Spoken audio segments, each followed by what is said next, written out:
Today we're talking all about friendships in adulthood. Now, why talk about friendships in a podcast about English learning? And I'm not just saying friends, like having friends that speak English so you can practice speaking with them. That's nice, but I talk about friendships in general. Why is that important? Well, think about it. Cultivating meaningful friendships doesn't just improve your social life, it actually fuels your personal growth. It supports you in tough times. And I would even say chasing your dreams, it's kind of hard to do it alone, without any support, without any friends to share your journey with. And at Real Life English, we really believe that English is deeply connected with your life's journey. So we don't like to pretend that it's just English, to study English, and that will do it for you, because it doesn't. Easy, you just used a really nice collocation, chasing your dreams. It means the same as like following your dreams, right? And that's exactly it. Somehow people that were close to me, they enriched my life in so many unexpected ways. Like starting from books recommendation and to job opportunities. Actually, I am working here. I started working here thanks to one of my friends in the fluency circle who was always pushing me. So yeah, you see, friends can really, really make a huge difference in your life. Yeah, they can challenge you, they can offer you opportunities, and you can offer them opportunities, and it is something that really enriches your life. So before we get started, you should know that every week we make lessons just like this one to help you speak English with confidence, naturally, and we share all these real stories with you, these real examples of how to actually do it. So if you want to get more lessons like this, subscribe, hit the bell down below so you don't miss any of our new lessons. So Ksenia, I know that after you graduated, you got your first job in Kiev. That's correct. Since then, I think your life has just evolved a lot. And at this stage right now, how do you feel that your social life has evolved? That's a great question, Easy. So, back in the day, in my younger years, actually, I was this timid soul. I was very, very shy and with a limited social circle because attending school in a different neighborhood, it just made things so much harder for me. I mean, I didn't have many friends, and at some periods I had no friends at all, right? Answering your question about how I feel now, I believe this transformation began for me at the university. And that all happened just because I made this conscious decision to be more proactive in seeking out friendships. And I worked on my confidence because, again, I was very shy because I felt insecure. At the university, I was learning English. So I should say that it played a pivotal role in building my personality and also expanding my social horizons. Now I could make even international friendships. So yeah, talking about this right now, I'm more satisfied with my social life than I ever was at school. Now, I want to ask you about an expression you used. Just to be clear, you said like you were a timid soul. That's a beautiful and somewhat poetic way to refer to a very shy person. So when you are too shy to talk to people and maybe you're a little bit reserved, you are a timid soul. Yeah. So we don't have to always say like, oh, I'm shy, I'm shy, I'm shy. If you feel even like spiritually connected with your shyness, you could say like, I'm a timid soul, meaning maybe that you like it a little bit, to be more reserved. Maybe you're like introverted. That's nice. Maybe it refers more to personality in that sense. That I was thinking because I was expecting you to say that life got a little bit harder for you in a social sense after you became a mother. But would you say that was the case? Like because of prioritization, you need to prioritize other things? Yeah, I've heard it a lot that actually as we get older, it makes it harder to maintain friendships, especially like you mentioned when we start a family. Yeah, when we have kids, somehow we're shifting those priorities naturally. Of course, we care more about our families, our kids, our babies, right? So, and at that period, friendships kind of are put on the back burner, maybe, right? What does that mean, by the way? you are deprioritizing it.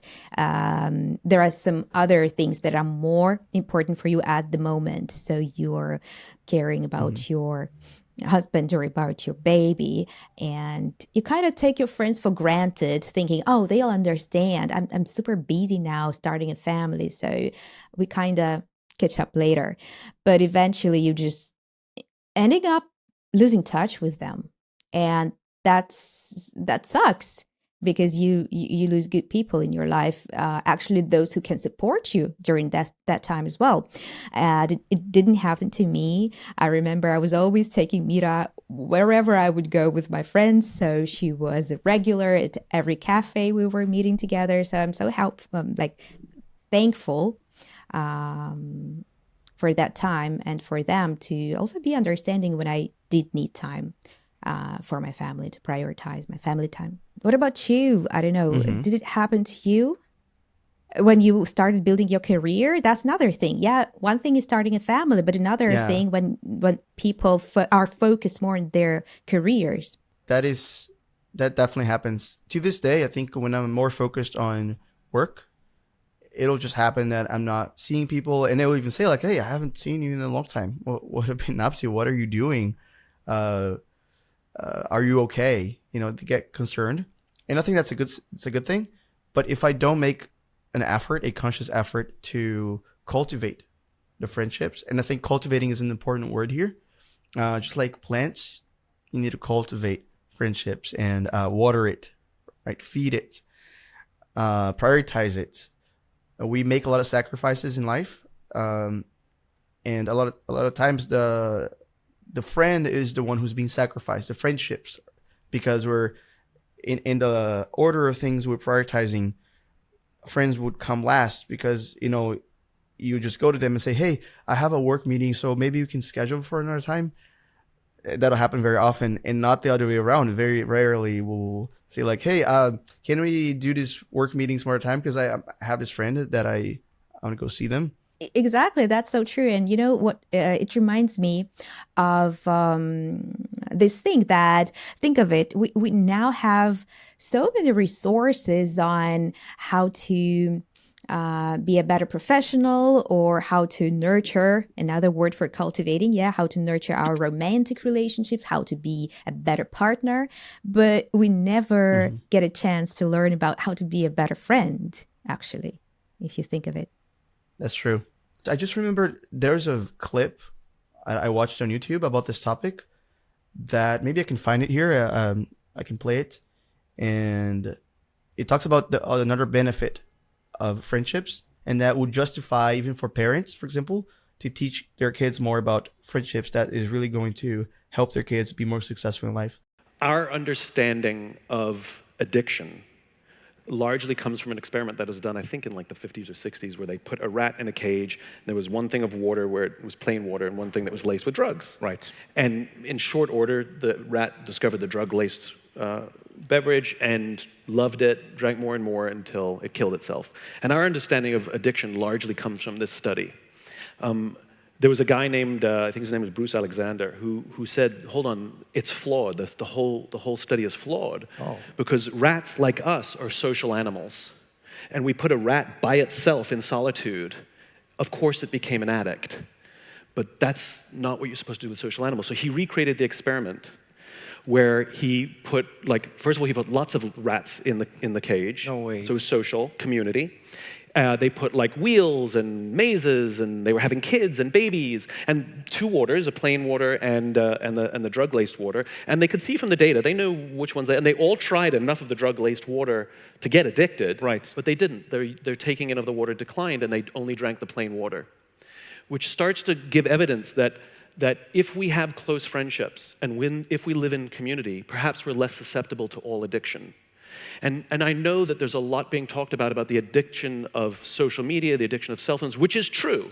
Which is true. It is a highly dopamine-producing device, and that it's causing loneliness.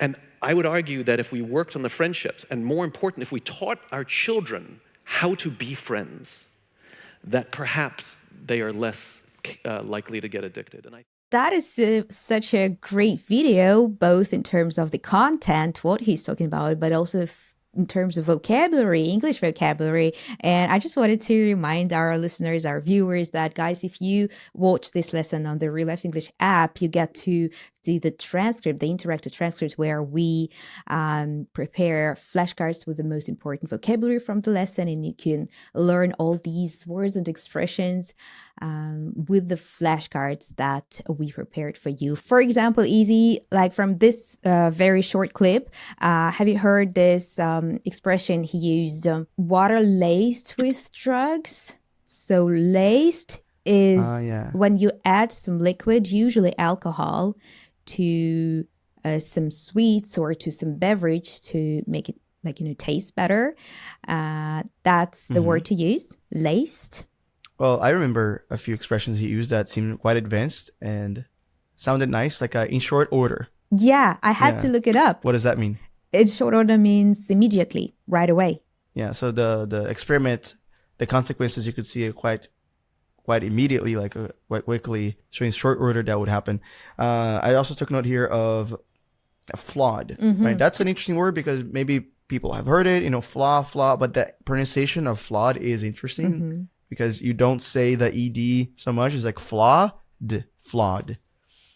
And it means not perfect or with a mistake, with errors. And all of us are flawed, right? We're not perfect. And he was saying that, but the experiment was just like largely flawed. It was really inaccurate in that sense because the first experiment with the rats. Now let's talk about the clip a little bit because it is interesting how a lot of times these experiments, they ignore the condition of the animal there. So rats are social animals and we're social animals too. If you leave the rats alone, like by themselves, they're going to get addicted if you put drugs in front of them because that's all they have to do, right? To do drugs. It's more entertaining than doing nothing, than being bored. But you put them in a social context with families, like families of rats, right? And things to do in the cage, like a large cage. And they're going to ignore the drugs. They're going to ignore the substances and the things that will get them addicted. What fascinated me the most is that at the end of the clip, he says about kids that that's a big concern of modern life, that all the kids got addicted. Now they're getting addicted to cell phones, right? To social media. And he says that's just another type of addiction. And probably if we taught our kids how to be better friends, they would avoid this addiction, right? They would rather spend time with their friends, with their peers, than on the phones. It is a nice thing to ponder on. It's another phrase you could say, because it's an addiction that leads to other addictions, because it leads to isolation. And in the first experiment, the rat was isolated. And what happens when you're isolated? You're more prone. The prone is like you're more susceptible. You are likely to do something. So you're more prone to other addictions. So it is a gateway addiction, you could say, Exactly. But let me ask you a question here. So he was talking about rats were having their communities, their families there. Again, coming back to humans, to us humans, when we have our partners, isn't it enough to have a partner and not have friends to have all those benefits? That's a common pitfall, isn't it? It's a common mistake. Pitfall is a mistake. It's a mistake that people normally make and that you can see, ahead. It's like, oh yeah, you're going to make that mistake. You can tell somebody about it. It's a pitfall. And it is something that people do a lot because I think it solves a lot of problems. It's easier. It's just one person. You're already with them, for just being or dating and everything. You're already with them. Might as well make them your best friend. And that's okay too. Like, I think it is okay to be your partner's best friend. And I think we all have this social energy that when concentrated on a single person, it becomes like the laser beam. That's going to damage and hurt them. And, we're really powerful in socially, right? We have so much energy, so much to give, so much love. But if that love becomes concentrated in a single person, it's going to do damage. That is true. That is true. You know what I was thinking about? First of all, what you just said is just like it becomes overwhelming for your partner to be listening, to be the only person to be listening to all your problems, right? Just like distribute it evenly between your partner and your friend, please. Problems and the love part too, right? Yeah. Like the only person to be receiving all the love is like, okay, I understand you love me, but love other people too. And it's like love as a friend. Yeah. And it also may lead to suffocating. Like your relationship becomes, right? Like suffocating. You don't have that free space. And we kind of have to also respect each other's personal spaces. And by the way, how do you particularly deal with this personally? Like, have you ever felt like this? Like you were just relying on your partner? Actually, I remember losing a friend to a partner. So I was too involved in a relationship, into a new relationship, that it cost me a friend. I lost a very good friend because there were a couple of months that I was totally focused, fixated even on a romantic partner. But right now, if you ask me right now, I think I found this balance. Despite our busy lives, we do prioritize meeting at least once a month with my two besties. And it might sound funny that we have to put it on Google Calendar, all our meetings, and schedule well in advance. But we do work on that. Another thing that we were talking about and didn't mention this is that it's just like friendship is another type of investment. You have to invest time in that. And I can find so many other things to do over the weekend. But sometimes I stop and think, I should invest time in my friendship. We should go and hang out together or visit that gallery or go to the theater with my friends because that is something that important to me. Yeah, as we were saying earlier, it's an area of life that it deserves attention to. It's not going to solve by itself. It's not going to be figured out by itself. You need to intentionally do something about it. And you said an expression there that there was some connected speech in it. I thought it was interesting. Put it on Google Calendar. Put it on. Put it on. What happened there? Yeah, so again, the verb put ends with T, and when followed by a vowel, on, put on, T turns into a flap T. So put on. We hear this duh sound. Put on a calendar. Yeah. And in the phrase you said, like that happened twice. Put it on. Put it on. Yeah, exactly. Put it on. So about prioritization, I think when we don't have something to actually prioritize, say you don't have a friend right now, to prioritize, like, okay, so what am I going to prioritize? We'll prioritize finding the opportunity. And I think that is the one thing that I'd say that we're missing today, just tribes. Having tribes that we are a part of, groups that we are a part of. And if you don't have one, find one, think about what interests you. And it may take some time, the first thing you'll find, second thing may not be the place where you actually stay, the people who are actually connect with, but you're out there, you're seeking. And I think that matters because right now we're way more isolated. And if we're not proactive, we've been talking a lot about the value of proactivity here. If we're not proactive, it's not going to be figured out by itself. Exactly. That's what I did, right? I already mentioned that at the university. It was my conscious choice. I wanted to open up for new connections, to making friends. I think that's also what distinguishes those people who go on traveling, right? When you travel, that's such an amazing opportunity to make new friends. That's what our video producer, 𝗥𝗲𝗹𝗟𝗶 was telling us about, right? He now has a friend who he has made, who has met in one of his trips, and they're working on maintaining this friendship till now, right? Okay, so Ksenia, T actually recorded a video here for us that it'll be easier to play it here, so let's check it out. Hello guys, so in 2010, I decided with a couple of friends to create a group to visit different countries. And in the first trip that we made here in South America, in Chile, we met a girl called Marion. She's from Switzerland. And it has 14 years since we met her, and we're still in touch. So she came to Brazil a couple times. She learned Portuguese. We went to Switzerland. We met in China, Portugal. So the special thing is that we were able to develop this true friendship because we could have deeper conversations. We never wanted to lose contact. So of course, internet helped us to to maintain this contact. And we were really interested in each other's culture and experiences. And yeah, this is a special thing about that. Meeting new people and be really interested in their story. Nice. T didn't emphasize that, but I wanted to remind you all that English was the tool of communication they used because none of them were speaking each other's language, I guess, right? So guys, learn English to make such meaningful connections when you travel.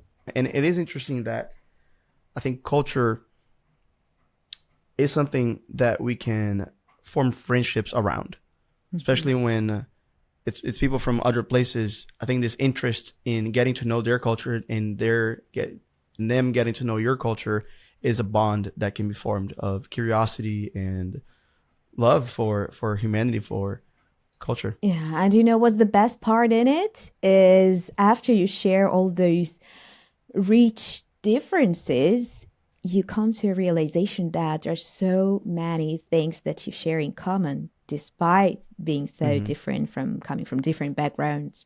And I even think this is one missing aspect of people's English, their English skills, is that they ignore culture, they ignore the personal aspect, the personal experiences.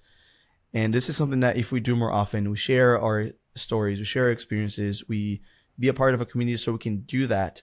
That's a great way to develop our communication skills and really start to use and understand real life English. That was an expression that I heard from a learner, from one of our students, that I was just fascinated by. Like, use and understand real life English.